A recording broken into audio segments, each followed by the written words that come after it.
बिस्मिल्लाहिर्रहमानिर्रहीम। अस्सलाम वालेकुम viewers, I am your host Mudassar Majeed Chaudhry. आपको प्रोग्राम ट्रेंडिंग टॉक में खुशामदीद कहते हैं। इस प्रोग्राम में हॉट और ट्रेंडिंग टॉपिक्स पर बात करेंगे जो आप देखना और सुनना चाहते हैं। आज का टॉपिक निहायत इम्पॉर्टेंट है क्योंकि हम बात करेंगे PhD, its scope and productivity in Pakistan.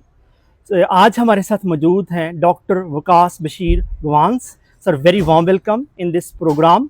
Sir, मैं आपसे जो पहला क्वेश्चन ये पूछना चाहूँगा कि पाकिस्तान में पीएचडी करने का क्या फ्यूचर है, क्योंकि ये क्वेश्चन मैं आपसे इसलिए भी पूछना चाहूँगा कि आपने हाल ही में पीएचडी की है और इसका क्या फ्यूचर है। इस हवाले से आप अपनी आरा से हमें बताएं कि पीएचडी का पाकिस्तान में क्या फ्यूचर है। सबसे पहले मुदस्सर मजीद साहब, आपका शुक्रिया कि आपने मुझे इनवाइट किया और मुझे इस टॉपिक पे बात करने का, अपने ख़यालात शेयर करने का मौका दिया। तो आपका सर बहुत शुक्रिया। सर मेरा नाम डॉक्टर वकास बशीर गुआंस है। मैंने पीएचडी कंप्लीट की है 2024 में। अगर हम देखें कि पीएचडी का पाकिस्तान में क्या स्कोप है, तो जो पीएचडी है ये हायर एजुकेशन में आ जाती है और हायर एजुकेशन कमीशन जो है वो इस को सारा जो है ना, इसका आगे जो फ्यूचर है, जो इसकी जॉब्स वगैरह होती हैं, वो इसकी हायरिंग जो करता है। अगर हम देखें तो जब से मैंने पीएचडी की है, जो मेरे सेशन वाले लोग हैं या जो मेरे दोस्त थे 2023 में, 2022 में, ये जो सारे लोग हैं, ये इस वक्त इनमें से मोस्टली जो लोग हैं उनकी कहीं पे हायरिंग नहीं हुई। वो या किसी प्राइवेट कॉलेज में जॉब कर रहे हैं या वो मोस्टली जो है एक यूनिवर्सिटीज़ ने प्रोग्राम शुरू किया हुआ है विजिटिंग फैकल्टी का, तो उसके ऊपर वो काम कर रहे हैं। तो अगर हम इसका देखें कि पाकिस्तान में इसका क्या स्कोप है, तो आप ये समझ लिए सर कि पहले कुछ 2018 तक जो एचईसी का एक प्रोग्राम था इंटरम, जिसको हम कहते थे interim placement of fresh PID, वो था 2018 तक। उसके बाद इन्होंने उसमें चेंजेस की। उसमें ये होता था कि जब आप फ्रेशली ग्रेजुएट हुए हैं, आपकी पीएचडी कंप्लीट हुई है, तो 1 साल का इंटरम एचईसी देती थी बिल्कुल उसमें, और उस 1 साल के बाद रिसर्चर की एक अच्छी एडजस्टमेंट हो जाती थी। लेकिन अब ऐसा हुआ है कि 2018 के बाद एचईसी ने वो वाला प्रोग्राम कन्वर्ट किया एक टेस्टिंग सिस्टम के थ्रू। लेकिन वो टेस्ट सिस्टम जो है वो अभी जो रिसेंटली 2025 में टेस्ट हुआ है, उसमें मैं शमूल, मेरे बहुत सारे दोस्त, बैच फेलो, हमने जो टेस्ट दिया है, तो हमने वो टेस्ट क्वालिफाई किया है। लेकिन इसके बावजूद आप देखें सर कि वो टेस्ट वो इंटरम है ही 1 ईयर का। जी। तो उसमें एचईसी हमें ये कह रही है कि मेरे पास अभी फंडिंग नहीं है और आप 1 साल वेट करें, क्योंकि वो इंटरम तो है ही 1 साल का। 1 साल वेट करें, उसके बाद आप उसके लिए अप्लाई करें या एलिजिबल हो। तो इन वर्ड्स के वो जो इंटरम है वो अभी नहीं मिल रहा पीआईडी वालों को। और अगर हम देखें कि जो सीट्स आई थी यूनिवर्सिटीज, डिफरेंट यूनिवर्सिटीज ने अनाउंस की हैं सीट्स, तो उसमें हमारे पहले तो गवर्नमेंट के काफ़ी ज़्यादा इश्यूज थे, तो तब कोई अनाउंसमेंट नहीं हुई सीट्स की। 2024 से लेकर अब तक कोई 1 से 2 यूनिवर्सिटीज ने जो अनाउंसमेंट की थी असिस्टेंट प्रोफेसर की सीट्स की, तो उसमें ये हुआ है कि उन्होंने वो भी विदड्रॉ कर दी थी। अच्छा। तो तब से लेकर अभी तक कोई परमानेंट जॉब यूनिवर्सिटीज में तकरीबन नहीं आई है। ये इस वक्त जो पाकिस्तान में हमारी हायर एजुकेशन का जो स्कोप है, जो यंग रिसर्चर्स हैं या जिन्होंने पीएचडी कंप्लीट की है पाकिस्तान में या अब्रॉड, और वो भी अगर लोग वापस आए, चूंकि जब हम टेस्ट देने गए वहाँ पे बहुत सारे लोग ऐसे थे जो बाहर से जिन्होंने पीएचडी की है, तो वो भी वहाँ पे टेस्ट देने आए हुए थे। तो सेम यही कि लोग एक दूसरे से पूछ रहे थे कि हम क्या करें। इस वक्त ये सिनेरियो सर चल रहा है। जी। मतलब ये है कि मार्केट में काफ़ी लोग जो हैं इस वक्त पीएचडी की डिग्री लिए हुए हैं, लेकिन अनफॉर्चुनेटली उनके पास अभी जॉब अवेलेबल नहीं है। जो आपके नज़दीक जो कि समझते हैं कि एक लम्हा फ़िक्रिया है, क्योंकि ये हमारी गवर्नमेंट को इस हवाले से सीरियस होकर सोचना चाहिए कि लोगों के पास पीएचडी की डिग्रीज हैं लेकिन अनफॉर्चुनेटली उनके पास प्रॉपर जॉब नहीं है। और इवन कि कुछ लोग ऐसे हैं जो कि प्राइवेट सेक्टर में 40 से 50 हज़ार के अराउंड जो है वो सैलरी लेने पर मजबूर हैं PhD की डिग्री, लेकिन अनफॉर्चुनेटली जो 40 से 50,000 जो कि मैं समझता हूँ कि एक टोटली अनजस्टिफाइबल चीज़ है। तो डॉक्टर साहब, मैं नेक्स्ट आपसे ये पूछना चाहूँगा कि पाकिस्तान में PhD की क्या प्रोडक्टिविटी है? या सपोज एक बंदे ने PhD कर ली तो वो उससे क्या प्रोड्यूस कर सकता है, क्या इसकी प्रोडक्टिविटी है, इसको हम कैसे बेहतर से बेहतर यूटिलाइज कर सकते हैं? मुदस्सिर साहब, जो आपका ये सवाल है कि इसकी प्रोडक्टिविटी क्या है, अगर हम देखें ना, किसी भी कंट्री में जो उसकी इकोनॉमिक्स में रोल होता है ना, वो उसकी एक्सपोर्ट्स का होता है।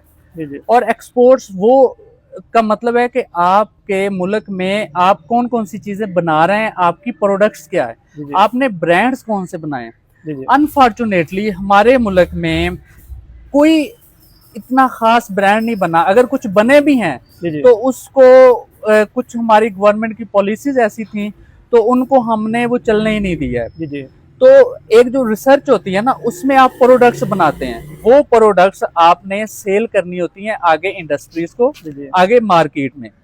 तो इसमें हमारी एक, तो जब हम यहाँ पे PhD कर रहे होते हैं ना, जो मुझे लगता है एक चीज का फर्क है, या जो डेवलप्ड कंट्रीज हैं वहां पे जो हो रही है, देखें वहां पे एक बंदा PhD कर रहा है, उसको स्टाइपेंड मिलता है जिसमें उसकी ट्यूशन फीस आती है, राइट और उसके जो एक्सपेंसेस होते हैं, लिविंग एक्सपेंसेस होते हैं, वो सारे होते हैं, मेडिकल होता है, वो इवन ट्रैवल अलाउंस भी देते हैं। बिल्कुल सही। ये उसमें जो वहां पे बंदा एक रिसर्च कर रहा है या PhD कर रहा है, उसमें उन्होंने सिर्फ उसको रिसर्च में ही किया है कि उसने अपना ऑल टाइम रिसर्च करनी है, लैब वर्क करना है। जी जी और कंपैरेटिवली अगर हम देखें पाकिस्तान में, तो यहाँ पे मुख्तलिफ यूनिवर्सिटीज में आप अगर यूनिवर्सिटीज में रह के देखें जी जी तो बहुत सारे MPhil और जो PhD के स्टूडेंट हैं, जी जी उन्होंने कोई 2 ट्यूशन पढ़ा रहा है, कोई 3 पढ़ा रहा है, कोई प्राइवेट स्कूल में जॉब कर रहा है, बिल्कुल ऐसे ही प्राइवेट कॉलेज में जॉब कर रहा है।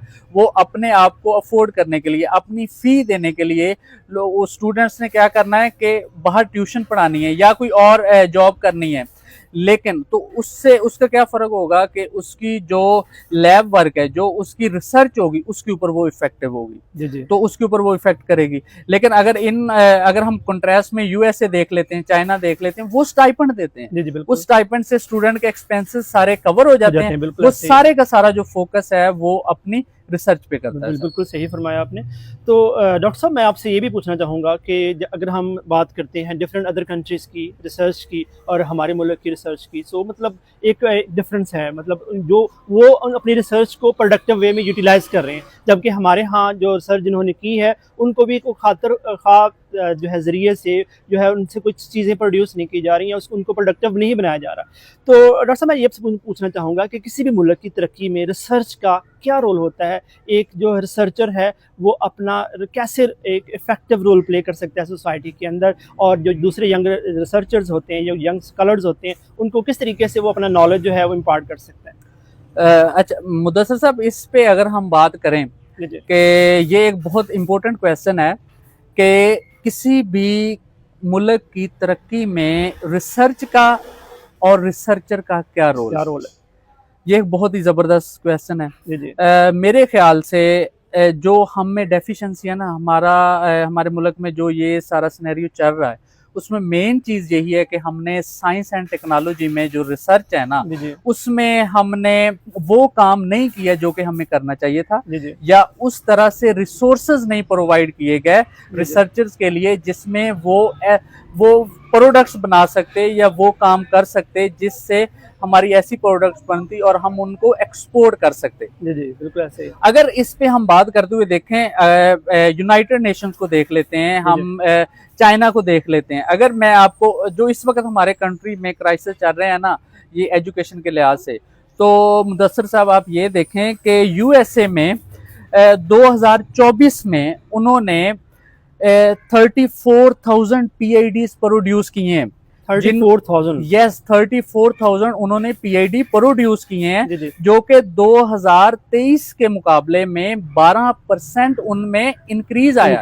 ज्यादा हुआ है, उनके इजाफा हर हुआ है। साल में पिछले साल की निस्बत PhD रिसर्चर प्रोड्यूस करने में इंक्रीज आ रहा है। बिल्कुल ठीक। अगर हम कंपैरेटिवली चाइना को देखें तो चाइना ने 2024 में 50,000 PhD प्रोड्यूस किए हैं रिसर्चर्स, राइट और उनका जो 2023 के मुकाबले में इंक्रीज आया है वो 13.7% इंक्रीज आया। चाइना का मतलब ज्यादा हुआ है। जी यस। और अगर मैं आपको बताऊं कि जो चाइना में इस वक्त यूनिवर्सिटीज हैं ना, वो राउंड अबाउट 2500 यूनिवर्सिटीज हैं जो कि इस वक्त वहां पे काम कर रही हैं, जो कि रिसर्च करवा रही हैं। जी जी, अगर हम अमेरिका में देखें तो वहां पे इस वक्त 3100 यूनिवर्सिटीज हैं जहाँ पे रिसर्च हो रही है या इंस्टीट्यूशंस हैं। बिल्कुल ठीक है। तो देखिए चाइना ने कम इंस्टीट्यूट रखते हुए ज्यादा पीआईडी प्रोड्यूस किए हैं। यही वजह है वहां पे रिसर्च वो इस तरह से करवा रहे हैं, ऐसे सोर्स, ऐसे प्लेटफॉर्म उन्होंने प्रोवाइड किए हैं रिसर्चर्स को कि उनकी प्रोडक्ट्स बन रही हैं और वो एक्सपोर्ट करके अपनी जो इकोनॉमिक्स है उसको बेहतर कर रहे हैं। अगर इन दोनों अमेरिका और चाइना के मुकाबले में अगर हम पाकिस्तान को देखते हैं तो आप देखें कि पाकिस्तान में इस वक्त हमारी यूनिवर्सिटीज में एडमिशन ही नहीं पूरे हो रहे। बिल्कुल सही आप हमारी कायद आज़म यूनिवर्सिटी देख लें, पंजाब यूनिवर्सिटी देख लें, कोई भी अगर आप यूनिवर्सिटी देखते हैं तो किसी में भी एडमिशन नहीं हो रहा है। तो ये एक लम्हा फिक्रिया है कि वहां पे हर साल रिसर्चर प्रोडक्शन में इंक्रीज आ रहा है। जी जी बिल्कुल। और पाकिस्तान में क्या हुआ है कि हमारी जो सीट्स होती हैं अनाउंस वो भी कंप्लीट नहीं हो रही। सर किसी भी जैसे कि हमारे आर्मी चीफ साहब ने कहा है कि वो इकोनॉमिक्स पे काम कर रहे हैं और हमारे जो मुल्क है उसकी इकोनॉमिक्स को बेहतर करने के लिए वो काम कर रहे हैं। सर मैं आपसे ये रिक्वेस्ट करूंगा कि जब तक आप साइंस और टेक्नोलॉजी में प्रोग्रेसिव वर्क नहीं करवाते, जब तक आप साइंस एंड टेक्नोलॉजी में रिसर्च को प्रोसीड नहीं करते, आप साइंस एंड टेक्नोलॉजी में रिसर्चर के लिए ऐसा प्लेटफॉर्म नहीं लेके आते, उनके लिए ऐसे ग्राउंड्स नहीं बनाते कि जिसमें वो एफिशिएंटली वर्क करके रिसर्च करें और प्रोडक्ट्स बनाएं, तब तक मेरा नहीं ख्याल कि किसी भी कंट्रीज की जो इकोनॉमिक्स है उसको आप कोई बहुत ज्यादा बेहतर कर सकते हैं या आप एक डेवलपिंग स्टेट से निकल कर डेवलप्ड स्टेट में की तरफ आ सकते हैं। तो जो मेन चीज है सर वो सबसे ज्यादा जरूरी है कि आप अपने जो रिसर्चर हैं उनको उनके लिए ऐसे प्लेटफॉर्म प्रोड्यूस करें, उनको ऐसा इन्वायरमेंट दें ताकि वो प्रोडक्ट्स की तरफ जाएं और एक्सपोर्ट्स हमारी बढ़े और हमारे जो है एजुकेशन सेक्टर जो है ना वो अपलिफ्ट हो। बिल्कुल। तो ये ही अगर आप देखें ना जो ऐसी कौमें हैं जिन्होंने तरक्की की है, डेवलपिंग से निकलकर डेवलप्ड स्टेट की तरफ आई हैं, तो उन्होंने जो अपना एजुकेशन सिस्टम है, जो उनकी रिसर्च है, उसमें उन्होंने नुमाया जो कामयाबियां हासिल। बिल्कुल। डॉक्टर साहब आपने अभी बात की कि जो पीएचडी लेवल पर जो एडमिशन्स हैं वो कम हुए हैं, तो अब हाल ही में मतलब हमने रिपोर्ट्स पढ़ी कि मतलब इवन के डिफरेंट यूनिवर्सिटीज़ का जो क्राइटेरिया होता है बीएस लेवल पर वो भी पूरा नहीं हो रहा। इसके हवाले से मैं ये जानना चाहूँगा कि इसके पीछे क्या महरक़ात हैं। इस पहले बात ये है कि बहुत सारी यूनिवर्सिटीज़ अब जो हैं वो बन गई हैं, डिफरेंट सब कैंपसेस बन गए हैं डिफरेंट सिटीज़ में। तो इसका ये वजह है कि डिफरेंट सब कैंपसेस बन गए हैं या बहुत सारी पब्लिक और प्राइवेट यूनिवर्सिटीज़ बन गई हैं, इस वजह से एडमिशन कम हुए हैं या कोई इसके पीछे कोई और वजूहात है? मैं बीएस के पर्सपेक्टिव में बात करना चाह रहा हूँ। अच्छा मुदस्सर साहब, अगेन ये आपका इस वक्त जो क्वेश्चन है ये इस वक्त हमारे जो हायर एजुकेशन सेक्टर में एक प्रॉब्लम चल रहा है। जी जी। आप समझ लें कि ये वो है जो इस वक्त करंट प्रॉब्लम चल रहा है। जी जी। अच्छा, इसके सर मल्टीपल पल फैक्टर्स हैं कि हमारे बीएस में भी जो एडमिशंस कम हुए हैं उनके भी, चूंकि जाहिर सी बात है जब कोई बच्चा बीएस में आता है तो उसने आगे जो पीआईडी का रास्ता है, जो एक रिसर्चर बनने का वे है, तो वो बीएस से ही होके आगे गुजरता है। बिल्कुल सही है, राइट। तो उसमें एक ये चीज है मेरे पॉइंट ऑफ व्यू से कि जो हमारी पॉलिसी थी कि हमने स्कूल्स को प्राइवेटाइज करना है। जी। सर आप देखें अगर हमारे पास बीएस में जितने बच्चा आता था ना, जी, वो सब ने पीआईडी तक नहीं जाना होता। बिल्कुल सही है।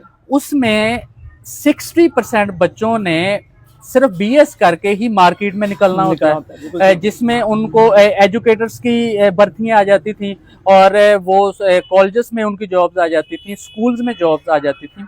आपने क्या किया, आपने 2017 से कोई स्कूल में ही जॉब्स नहीं दी है। बिल्कुल सही है। तो अब देखें एक पेरेंट्स जो है एक वो बच्चे को 4 साल डिग्री करवा रहे हैं, उसके बाद जो वो 50% तो वो डायरेक्ट वो एजुकेटर्स और कॉलेजेस में चला जाता था। तो आपने क्या किया, आपने वो वाली जॉब्स ही तकरीबन बंद कर दी, एजुकेटर्स की कोई जॉब ही नहीं आई है। उसके बाद जो ऑलरेडी वहां पे जॉब कर रहे हैं, आपने उनकी जॉब्स का स्ट्रक्चर ही ऐसा कर दिया है कि वो भी इस चीज से बड़े तंग है कि मतलब हमारी जॉब स्ट्रक्चर कैसी हो गई है। तो जो मेरे ख्याल से जो स्कूल थे ना, स्कूल्स हैं वो पिलर हैं यूनिवर्सिटीज के बिल्कुल लिए। ऐसे ही जैसे ही आपने स्कूल प्राइवेटाइज किए हैं वो जी, जी। 1 से 2 साल के अंदर उसका सारा इफेक्ट जो है ना बिल्कुल ऐसे वो ही आपकी हायर एजुकेशन पे आ गया। वो आपकी यूनिवर्सिटीज में हुआ है कि आपकी किसी भी यूनिवर्सिटी में जी, जी। वो आपकी जो टारगेटेड एडमिशन है वो ही नहीं पूरे हो रहे। जी, जी, बिल्कुल तो सही। हमें जब तक हम अपना वो जो कहते हैं ना जो प्राइमरी लेवल जी, है, जी, जी, जी। तो अगर हमने उसको ही प्राइवेटाइज कर दिया तो बिल्कुल हमारे ऐसे 50% तो बच्चा जा ही बीएस करके